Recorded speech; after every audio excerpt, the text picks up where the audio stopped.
प्रश्न 3 का बी। एक समानांतर चतुर्भुजाकार आंगन की दो आसन्न भुजाएं 26 मीटर और 28 मीटर हैं तथा इसका एक विकर्ण 30 मीटर है, तो 75 रुपये प्रति मीटर स्क्वायर की दर से आंगन में पत्थर बिछाने का खर्च निकालिए। तो प्रश्न 3 का बी। तो पहले इसका चित्र बना लेते हैं।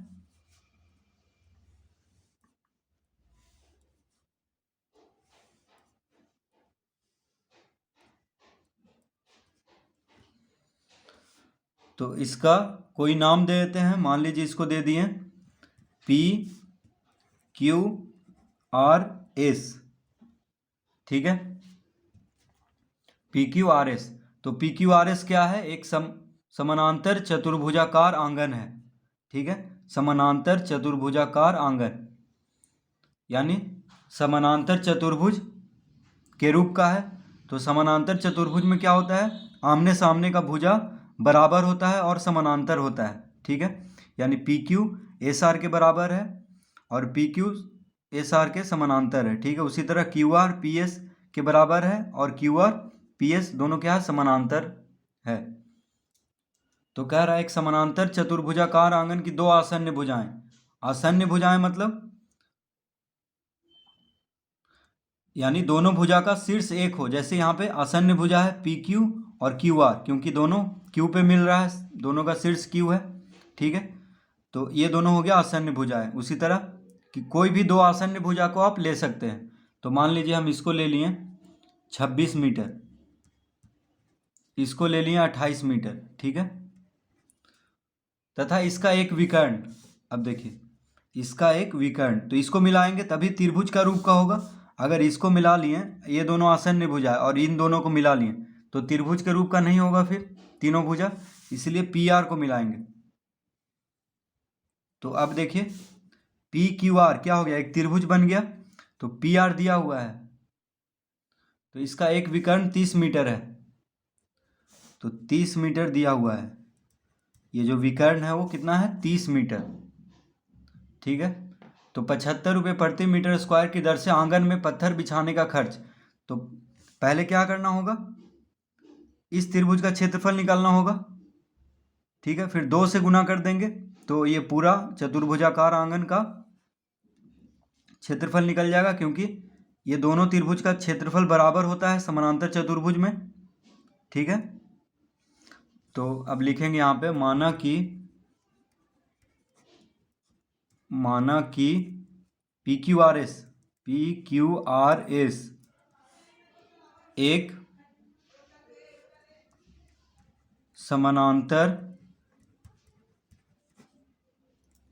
समानांतर चतुर्भुजाकार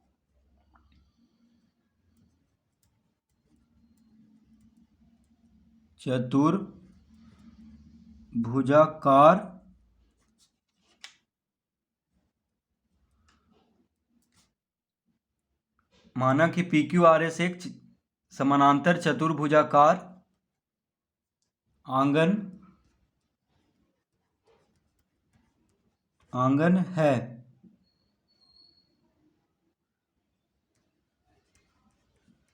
आंगन है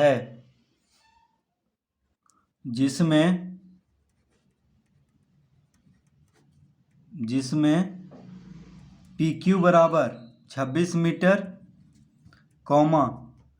QR बराबर 28 मीटर और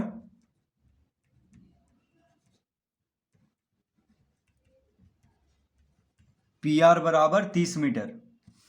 तो PQRS क्या है? एक समानांतर चतुर्भुजाकार आंगन है जिसमें PQ 26 मीटर, QR 28 मीटर और PR 30 मीटर। तो अब त्रिभुज PQR का क्षेत्रफल ज्ञात करेंगे। तो लिखेंगे अब त्रिभुज PQR में माना A बराबर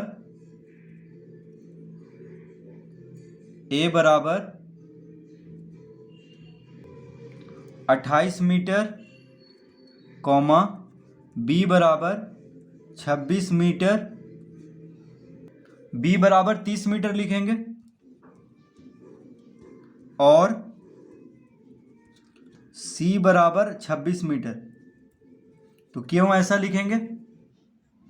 तो क्यू आर को a लिखेंगे, पी आर को b और पी क्यू को c। देखिए इस तरह से, जो ऊपर का जो शीर्ष है उसके सामने a लिखते हैं, ठीक है। उसके बाद इस तरह से a b c। तो a बराबर 28 मीटर मान लेंगे, b बराबर 30 मीटर और c बराबर 26 मीटर। तो ये हम a b c क्यों माने हैं? क्योंकि हीरोन का सूत्र से क्षेत्रफल निकालने के लिए पहले a b और c लिखना होगा। तो देखिए पहले अर्ध परिमिति निकालना है, तो s बराबर क्या होता है? s वह अर्ध परिमिति, ठीक है, यानी सेमी परिमीटर। अर्ध परिमिति यानी परिमिति का आधा। तो अर्ध परिमिति s बराबर होता है a जोड़ b जोड़ c बटा 2, ठीक है।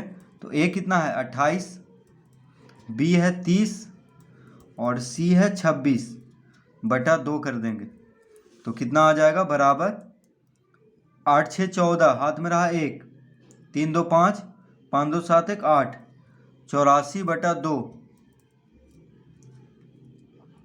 6 0 और 8, 8 6 14, हाथ में रहा 1, 3 2 5, 5 2 7 1 8, यानी 84 बटा 2, यानी कितना हो जाएगा? 42 मीटर।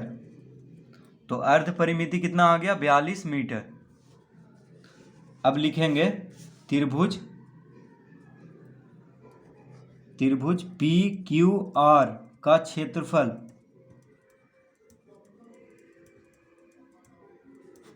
त्रिभुज पी क्यू आर का क्षेत्रफल बराबर, तो हीरोन का सूत्र लगाएंगे, यानी अंडर रूट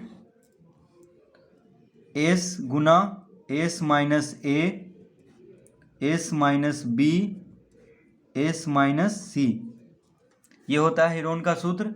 तो एस क्या है? अर्ध परिमिति। तो अर्ध परिमिति हम कितना लाए हैं? 42, यानी 42 गुना 42 माइनस ए कितना है? 28, 42 माइनस बी कितना है? 30, 42 माइनस सी है 26। सब मीटर में है इसलिए क्षेत्रफल वर्ग मीटर में आएगा। तो इस तरह लिख लेंगे। अब लिखेंगे अंडर रूट 42 गुना, 42 में से 28 घटाएंगे, 12 में से 8 गया 4, 3 में से 2 गया 1, गुना 42 में से 30 घटाएंगे, 2 में से 0 गया 2, 4 में से 3 गया 1, गुना 42 में से 26, 12 में से 6 गया 6, 3 में से 2 गया 1, तो 42 माइनस 26 यानी 16 वर्ग मीटर।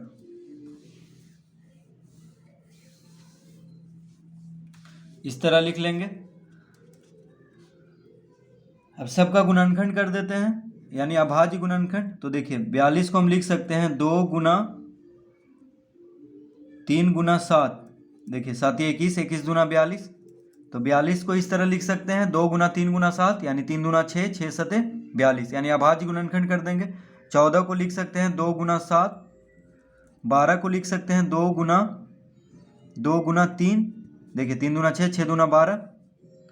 16 को लिख सकते हैं 2 गुना 2, इस तरह से, ठीक है।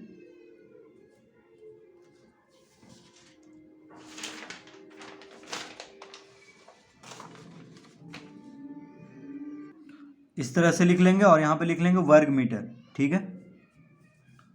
तो सबका अभाज्य गुणनखंड हम कर लिए हैं। 42 का हो गया 2 गुना 3 गुना 7, 7 21, 21 दूना 42। 14 का 7 दूना 14, 12 का 2 दूना 4, 4 तिया 12, 16 का 2 दूनी 4, 4 दूनी 8, 8 दूनी 16। अब लिखेंगे, अब वर्गमूल निकालने के लिए देखिए अंडर रूट है, यानी वर्गमूल निकालना है। तो जोड़ा में से एक बाहर कर लेते हैं, तो 2 गुना 2, 1 2 बाहर हो जाएगा। 3 देखिए 3 यहाँ भी है, 3 यहाँ भी, तो 1 3 बाहर। 7 यहाँ भी है, 7 यहाँ भी, 2 7 है तो 1 7 बाहर, ठीक है, ये 2 और ये 2 से 1 2 बाहर हो चुका है। अब देखिए ये 2 और ये 2 से 1 2 बाहर, फिर ये 2 और ये 2 से 2 गुना 2 से 1 2 बाहर, फिर 2 गुना 2 से 1 2 बाहर, यहाँ पे लिख देंगे वर्ग मीटर। ठीक है, तो कितना आ जाएगा देखिए, गुना कर देते हैं। 2 दूना 4, 4 दूना 8, 8 सत्ते 56, 56 छक, 3 दूना 6 होता है तो 56 छक, 6 छक 36, 6 बजे 30 3 33, यानी 336 वर्ग मीटर। तो त्रिभुज पी क्यू आर का क्षेत्रफल कितना आ गया है, 336 वर्ग मीटर। तो त्रिभुज पी क्यू आर का क्षेत्रफल कितना आ गया है, 336 वर्ग मीटर। ठीक है, यह आ गया है इस त्रिभुज का क्षेत्रफल। तो हम जानते हैं कि समानांतर चतुर्भुज में दोनों त्रिभुज का क्षेत्रफल बराबर होता है, तो इसका भी हो जाएगा 336 वर्ग मीटर। अब दोनों को जोड़ देंगे तो ये पूरा पी क्यू आर एस जो है, यानी समानांतर चतुर्भुजाकार आंगन जो है, उसका क्षेत्रफल ज्ञात हो जाएगा। तो लिखेंगे अतः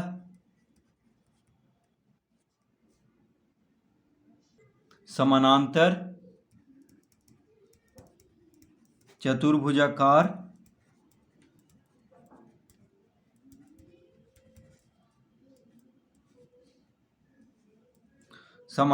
चतुर्भुजाकार आंगन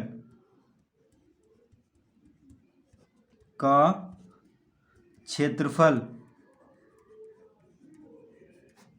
बराबर हो जाएगा 2 गुना 336 वर्ग मीटर। 2 से गुना कर देंगे, ठीक है, क्योंकि दोनों त्रिभुज का क्षेत्रफल बराबर है, तो 2 से गुना कर देंगे तो कितना आ जाएगा, 6 दूना 12, 3 दूनी 6 1 7, 3 दूनी 6, यानी 672 वर्ग मीटर।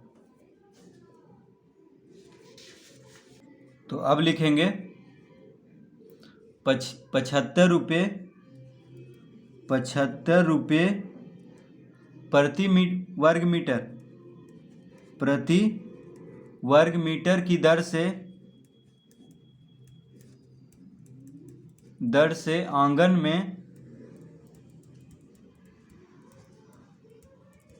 में पत्थर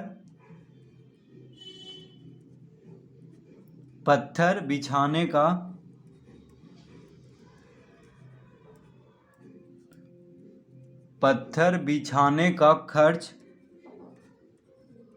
का कुल खर्च बराबर हो जाएगा।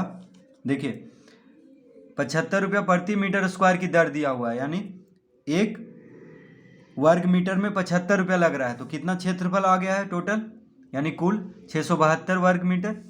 तो कुल खर्च कितना हो जाएगा पूरा आंगन में बिछाने का, बराबर हो जाएगा 672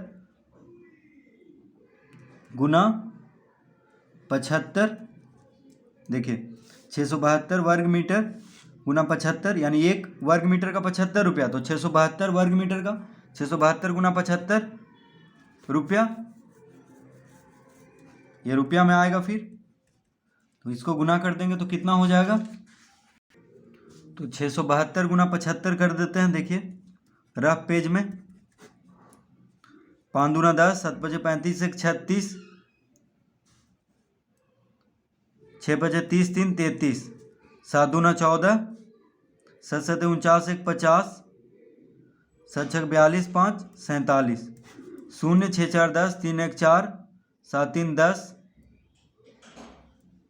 4 1 5, यानी कितना आ गया 50,400 रुपया। देखिए 50,400, तो लिख देंगे यहाँ पे 50,000, यहाँ पे कॉमा दे देंगे 50,400 रुपया। इसका उत्तर हो जाएगा 50,400। इकाई दहाई सैकड़ा, हजार 10,000, तो यानी कितना हो गया 50,400। तो देखिए दाईं ओर से 3 अंक के बाद कॉमा देते हैं भारतीय पद्धति में, तो यहाँ पे कॉमा देंगे यानी 50,400। इस तरह इसको पढ़ेंगे।